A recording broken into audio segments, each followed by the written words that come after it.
We wanted to talk about the inverters and some of the trouble that people get into when they're running inverters. And when I talk about trouble they're running into, it's just they don't understand what an inverter does typically. They just think it's another power point from the house and you can plug anything into it.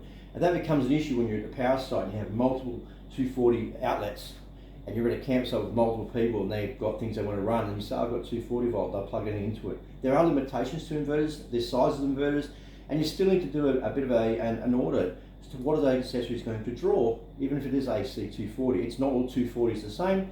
All 240 doesn't simply just pull the same amount of watt. They all have different things which they're going to run. So typically things like blenders will run over 1,000 watt and they pulse, so they might go 1,500 watt when they kick in. So when you're looking at the size of inverters and in any power unit, you want to look at, well, what is it you're actually going to run firstly, and then try to get the most I guess the best type of accessory you can get, so I guess the most energy efficient that you can find.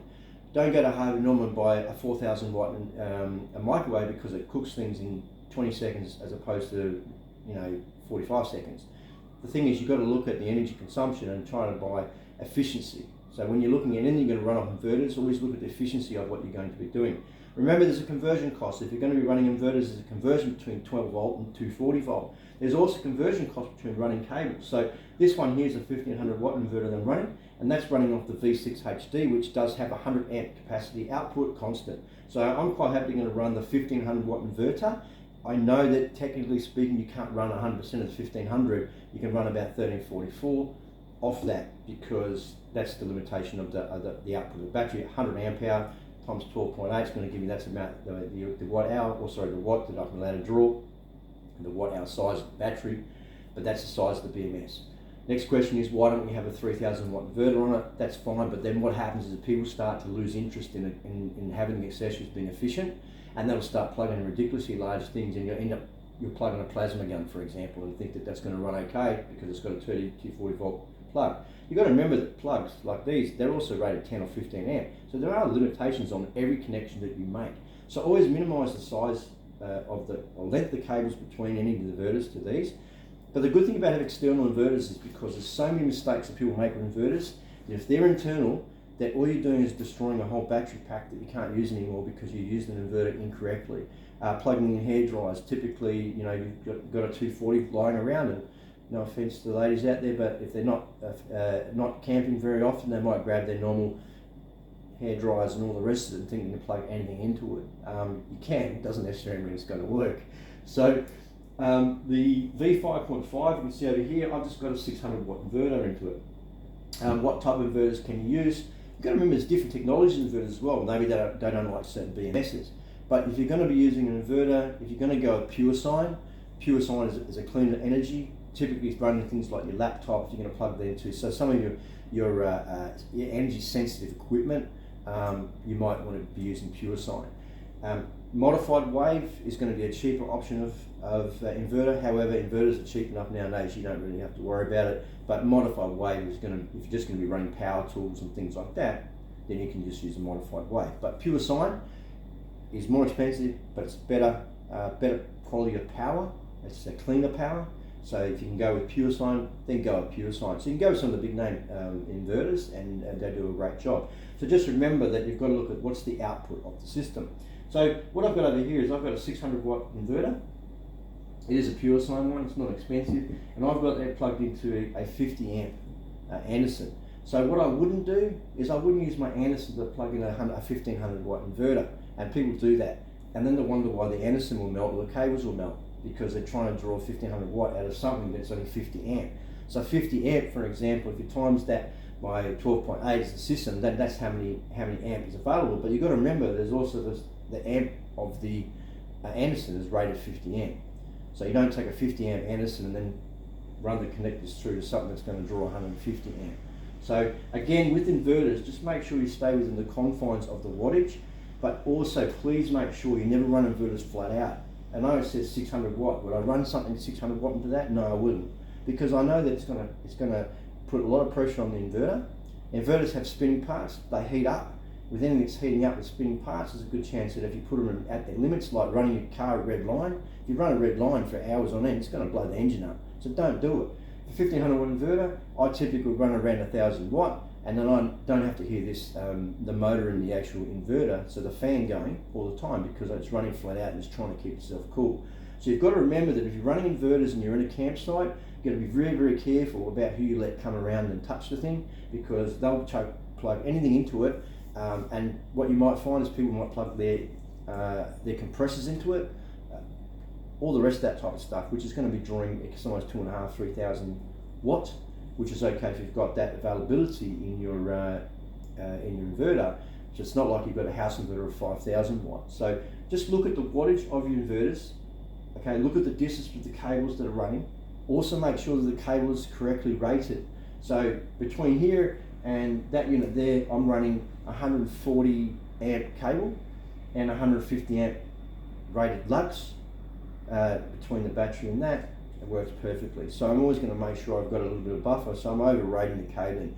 And don't use AC cabling, make sure you use DC cabling. If you're not sure what you're doing about cabling and things like that, talk to an auto electrician, or send us an email to contact at nomadpdu.com.au, especially if you're going to be talking about inverters. You come up to showtime this time of the year, there's a million inverters out there, and people just get confused with what's available, what you can do. And remember, if you can get a dual one like this, just again, don't think you've got 1,500 watt out of each of them. It's 1,500 watt in total. So you've got to go, okay, if I'm going to use one of these ports, and you're going to run it at max 1,000 watt, for example, don't be plugging something else in there, another 1,000 watt, and think it's okay. You still have to look at that, because you will damage the unit, and it won't get replaced for warranty. It's just a throwaway item.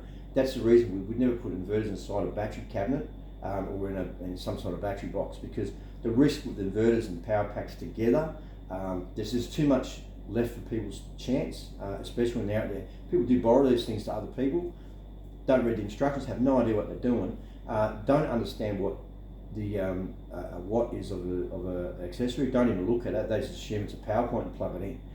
Be careful with that. So also, again, we spoke about in the previous tutorial was about the size of the battery, how long you expect things to run. You're going to run things flat out. So even this with 1,000 watt, if you're running that at 1,000 watt constantly, you know, how long is it going to last on, say, 105 amp hour battery?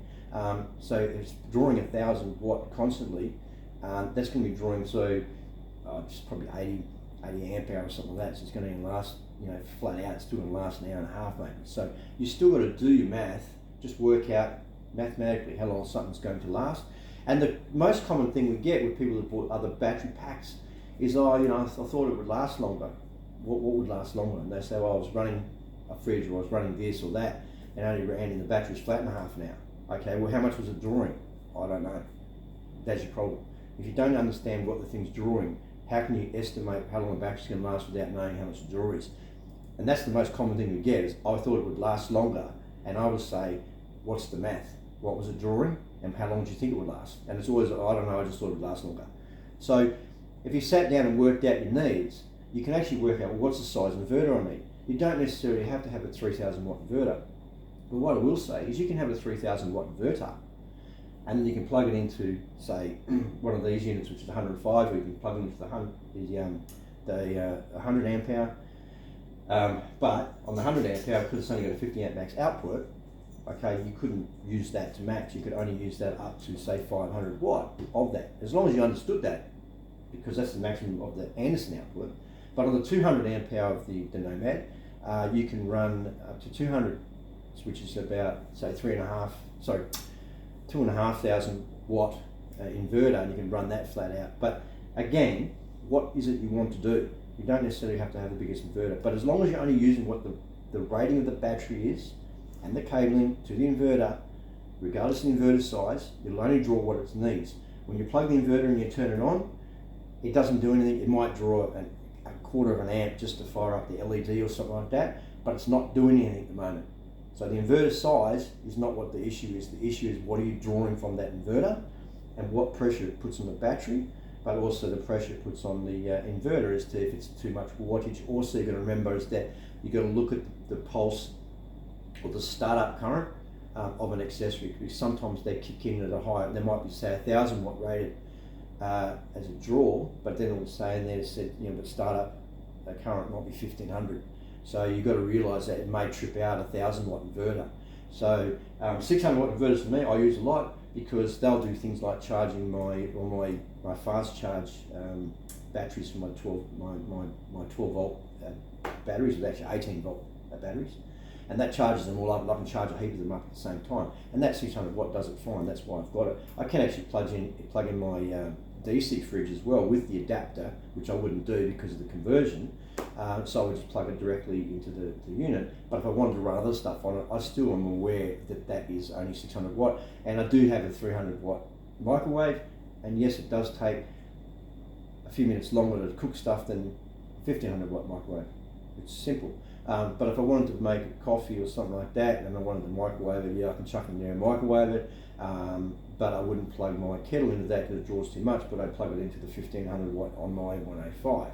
So again, if you're going to do stuff with inverters and batteries and want to understand it, you need to sit down and work out and do a bit of an audit as to what you actually require, and then look at everything you want to use and look at the watt, the back, and then you can work out how long each of those can be run on an inverter, and how long you expect to get out of the battery. Biggest thing with batteries though is when you're taxing the battery and you're drawing from the battery, is to work out how much you're putting back in. So if you're drawing a hell of a lot of power from those batteries, and it is consistent, well, how much you're putting in. You might not be able to get away with only a 200 watt solar panel. So what you might want to do is you might want to have like a 105, doesn't really matter, or even the V5.5, the V6s, the 1 through 5, L series, doesn't matter. You know, run a 50 amp MPPT or something like that and regulate the solar panels and put 500 watt solar panels on it. If you're going to be running stuff during the day and require that amount of power, and then run a bigger DC-DC, so run a 50 amp or 40 amp DC-DC in the vehicle if your power needs are that large. But again, always talk about the efficiency of accessories and find the most efficient accessories you can get. And there's a lot on the market, so you've got the caravan supply companies and things like that do some decent microwaves that are not as energy hungry, and they do things like kettles, they do things like ovens, and like convention ovens that don't draw as much as if you went down to your typical white goods place, the Harvey Norman or Retrovision or one of those types of places, and just buy the biggest thing you can get and expect it to run, because it will run, but it's not going to run for very long. So that's inverters. That's why we don't put them inside units, and that's what you need to understand about inverters, is to make sure you always run with the limitations of the inverter, but also the limitations of what the battery output is. Don't exceed the output things like this, which is your Anderson plugs. Andersons are typically 50 amp. Some people will tell you that you can get 100 amp out of them. You can for 3 or 4 seconds, but then you're going to destroy the Anderson. It's 50 amp rated, it's 50 amp. The V6 is like here, 100 amp constant, 200 amp hours, 200 constant. And then you've got the 1700 watt hour units, which is 1 through 5. And like typically the V6s are 1344 watt, and the V5.5 is 1280 watt hour.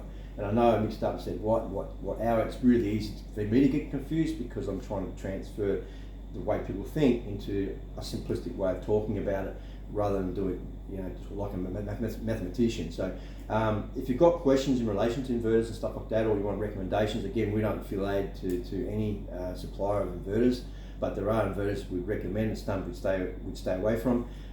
But send us an email to contact@nomadpdu.com.au. If you're at the Melbourne show or the Sydney shows, the Melbourne shows in August this month, I think it's 26th to 28th, and September is the 5th to the 8th in Sydney. It's Eastern Creek. So I'll be there, so come and say hello. But if you've got other further questions before then, get in touch with us.